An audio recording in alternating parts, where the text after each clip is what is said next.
Now, your 41 NBC AccuWeather forecast, presented by Volume Chevrolet. Probably.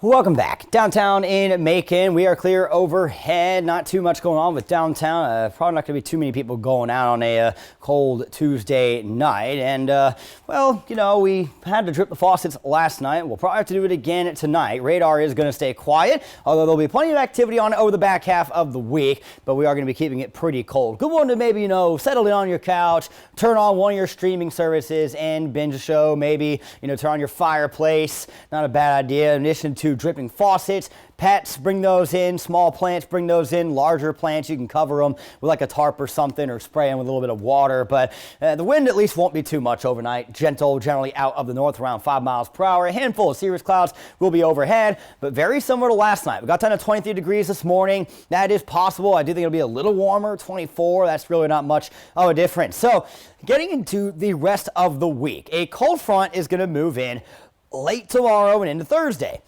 That will bring on a few showers, but we're still expecting some pretty warm conditions until that cold front officially passes through Thursday night. So that wind's still going to be out of the south. Thursday's highs, mid-60s, maybe a couple of low 70s.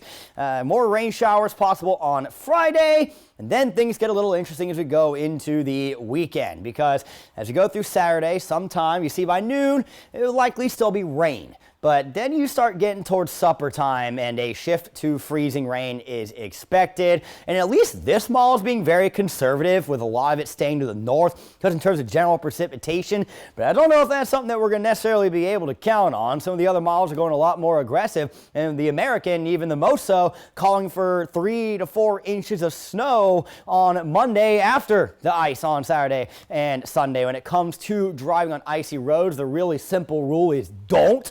That's why I'm saying go out and do your shopping and stuff now. Plan to not have to travel over the weekend, because guess what? If you are driving and your car spins on the ice, you hit a tree or something, guess what? Salt Lake First Responders vehicles have magic that lets them drive on ice. They don't either. So they aren't going to be able to get to everybody. The best thing you can do is hunker down in your home with some supplies and prepare for the possibility of power outages. Because if this ends up being a freezing rain, the ice can weigh down some lines and cause some problems. And like I mentioned with the first responders, power companies will also struggle to be able to get those online right away. So be able to have, you know, blankets, jackets to be able to keep yourself warm. You do see tonight we're going around freezing by midnight, down to the mid-20s out the door in the morning. A lot of sunshine to start your Wednesday, but cloud cover is going to be filling in during the afternoon, as temperatures largely get into the upper 50s. A couple low 60s will be possible. Then we see the possibility for a couple of showers overnight and into your Thursday. As mentioned earlier, the cold front will be moving in on Thursday, but it will not be here yet. So we are going to get rather warm, upper 60s, a couple low 70s will be possible Thursday afternoon. As you see some of these showers just kind of grazing through, mainly the northern counties during the day, but overnight we could see more of that rain continue to move south, and more rain again possible on Friday as well. So it's going to be a pretty wet and cloudy end of the week. Tomorrow will probably be the last day that we really have a decent amount of sunshine. That's going to be early on. Those clouds will be filling during the day. High of 57, which is a couple degrees below the average for this time of year. We're going to see our warmest spots get to about 60 for your hump day. But again, going into the weekend, these next few days need to be used as preparation days. Go shopping, make sure you've got blankets, jackets, things like that, and food, you know, that doesn't need to be, you know, heated or cooked, something that you could eat at room temperature in the event you do end up with a power outage. Your extended forecast is coming up in 10 seconds.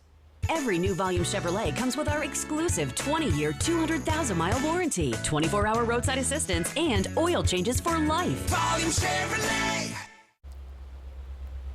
Your 41 NBC AccuWeather 7-day forecast is brought to you by Volume Chevrolet. The cold front will move in on Thursday, and overnight we'll see that rain become more widespread on Friday as temperatures begin to drop. Again, we will still be above freezing heading into your Saturday. So it will start as rain, but we do see that shifting into a freezing rain with ground temperatures going below freezing. Sleet will also be a possibility with this on Sunday, which is also very, very dangerous to drive in. Don't count these snow showers right now. It is just the American model seeing them, but I included it because the American model did very well with the snow that we came on Sunday, which luckily was not very impactful.